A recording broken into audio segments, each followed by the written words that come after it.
और चलिए बड़ी खबर आपको बता दें, उत्तराखंड में बागी बिगाड़ सकते हैं खेल। बड़ी जानकारी, बागियों को मनाने में भाजपा कांग्रेस जुटी हुई है। दोनों दलों के कई नेता बगावत कर रहे हैं। लगातार 60 से ज्यादा बागी नेता चुनावी मैदान में उतर चुके हैं और नेताओं की बगावत से भाजपा कांग्रेस परेशान दिखाई दे रही है। बिल्कुल, विधानसभा चुनाव के लिए नामांकन प्रक्रिया पूरी होने के साथ ही भाजपा और कांग्रेस में बगावत की स्थिति भी साफ हो गई है। भाजपा में फिलहाल 16 और कांग्रेस में 12 बागी नेता हैं। पार्टी प्रत्याशियों के लिए अब ये जो बागी नेता हैं चुनौती बने हुए हैं।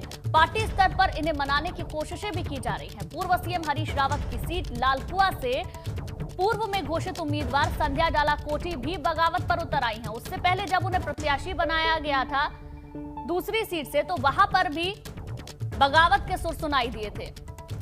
और वहीं भाजपा में पूर्व सीएम त्रिवेंद्र रावत की ओर से खाली की गई डोईवाला सीट पर तीन नेताओं ने अधिकृत प्रत्याशी के सामने निर्दलीय उम्मीदवार के तौर पर नामांकन कर दिया है।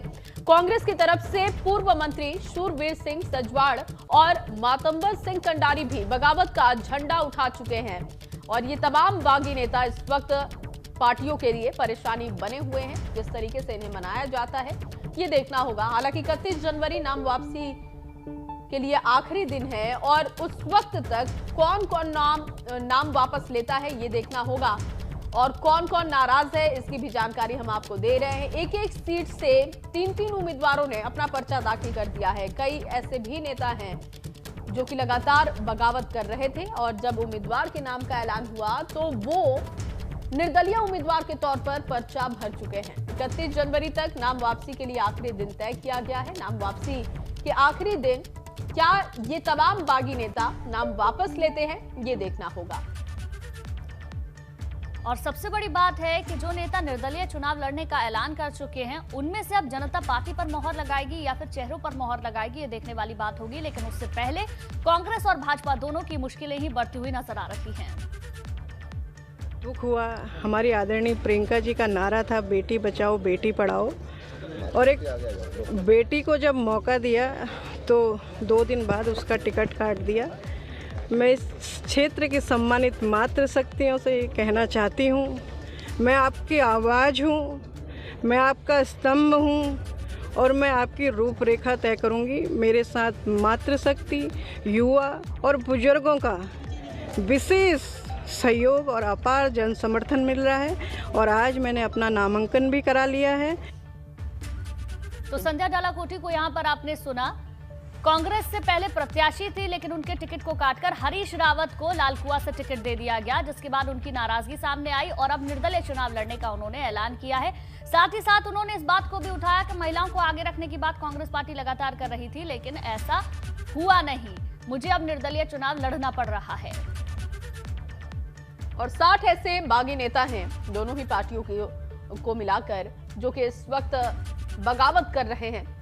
कांग्रेस और भारतीय जनता पार्टी के लिए मुश्किलें ज्यादा यहां पर दिखाई दे रही हैं। हालांकि कोशिश अभी भी हो रही है कि जो तमाम बागी नेता हैं उन्हें मना लिया जाए और उनका नामांकन वापस करा लिया जाए। 31 जनवरी तक इसमें कितनी कामयाबी मिलती है दोनों ही पार्टियों की तरफ से ये देखना होगा। कौन सी सीट से किसे उम्मीदवार बनाया गया है इसकी जानकारी भी लगातार हम आपको दे रहे हैं और साथ ही साथ ये भी बता रहे हैं कि भाजपा के बागी कौन है, कौन कहां से बागी रुख अख्तियार कर चुका है उसकी जानकारी आप अपनी टीवी स्क्रीन पर देख रहे हैं।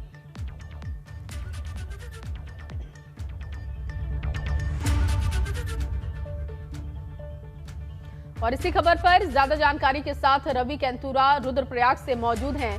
रवि, लगातार हम देख रहे हैं कि एक तरफ तो कई ऐसी सीटें थी जिस पर आखिरी दौर में, बिल्कुल आखिरी समय में, यानी कि कल नामांकन के लिए नाम का ऐलान किया गया, लेकिन अब बगावती सुर भी दिखाई दे रहे हैं। 60 से ज्यादा ऐसे लोग हैं, 60 से ऐसे ज्यादा नेता जो कि दोनों ही पार्टियों की मुश्किलें बढ़ा रहे हैं। क्या तस्वीर बनती दिख रही है और क्या इन्हें मनाने में दोनों पार्टियां कामयाब हो पाएंगी? जी बिल्कुल, देखिए अगर उत्तराखंड की बात करें तो तकरीबन 16 ऐसे नेता हैं भाजपा में जो कि अब पूरी तरीके से बागी हो चुके हैं और चुनावी मैदान में निर्दलीय उठ रहे हैं। इसके साथ ही कांग्रेस की बात करें तो कांग्रेस में भी 12 से 13 सीटें ऐसी हैं जहां पर अब जो बागी हैं उन्होंने निर्दलीय चुनाव लड़ने का ऐलान कर दिया है और कई सीटों पर जो है नामांकन हो गया है। तो कई सीटें ऐसी हैं जहां पर निर्दलीय चुनाव लड़ने के ऐलान के बाद वो अपना समर्थन अपनी पार्टी को नहीं देते हुए नजर आ रहे हैं। तो ऐसे में इन तमाम सीटों पर जो समीकरण है वो बिगड़ सकते हैं। खुद अगर हम देहरादून जिले के अंदर की बात करें तो कैंट विधानसभा है, डोईवाला है, ऋषिकेश है और अगर हम कुमाऊं की तरफ बात करें तो जहां हरीश रावत खुद लड़ रहे हैं, लाल कुआं की सीट पर भी जो है संध्या डालाकोटी ने वहां से नामांकन दाखिल कर दिया। तो तमाम ऐसी सीटें हैं जो कि हॉट सीटें बन चुकी हैं और अगर क्योंकि अभी 31 तारीख तक अब नामांकन की जो प्रक्रिया है वो तो उसका समय समाप्त कल हो गया है और 31 तारीख तक अगर हम देखें तो प्रदेश में अभी जिन प्रत्याशियों ने नामांकन किया है उनकी नाम वापसी हो सकती है। लेकिन इसके बीच अगर कांग्रेस की बात करें तो कांग्रेस ने अपने वरिष्ठ नेताओं को इन तमाम चीजों की जिम्मेदारी दी है। प्रत्येक विधानसभा सीटों पर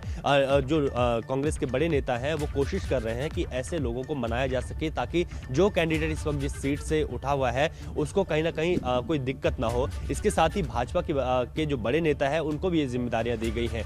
तो इस वक्त का जो चुनाव है वो बेहद दिलचस्प हम कह सकते हैं क्योंकि कई सीटों पर कई लोगों के टिकट कटे हैं। भाजपा ने अपने कई सिटिंग विधायकों के टिकट काटे। तो कांग्रेस की अगर बात करें तो कांग्रेस की जब फाइनल लिस्ट आई तो उसमें 5 सीटों पर बदलाव किया गया जिसमें से 3 सीटें ऐसी थी जिन सीटों पर प्रत्याशियों को बदल दिया। तो बगावत होनी स्वाभाविक थी और वही बगावत आज देखने को मिल भी रही है। लेकिन ये बगावत इस बार सिर्फ कांग्रेस में ही नहीं भाजपा में भी है और दोनों ही पार्टियों के बीच जो बगावत है उसको मैनेज करने की पार्टी कोशिश कर रही है। तो कई सीटों पर इस तरीके का खामियाजा पार्टी को भुगतना पड़ सकता है। लेकिन ये बहुत इंपॉर्टेंट है कि 31 तारीख तक की अगर बात करें तो नाम वापसी ले सकते हैं और कई किन सीटों पर नाम वापस होता है तो ये माना जाएगा कि पार्टी उन सीटों पर डैमेज को कंट्रोल करने में कामयाब हो पाई है। जी बिल्कुल रवि, आप हमारे साथ बने रहिए, आगे भी आपसे अपडेट लेंगे। फिलहाल के लिए आपका बहुत शुक्रिया।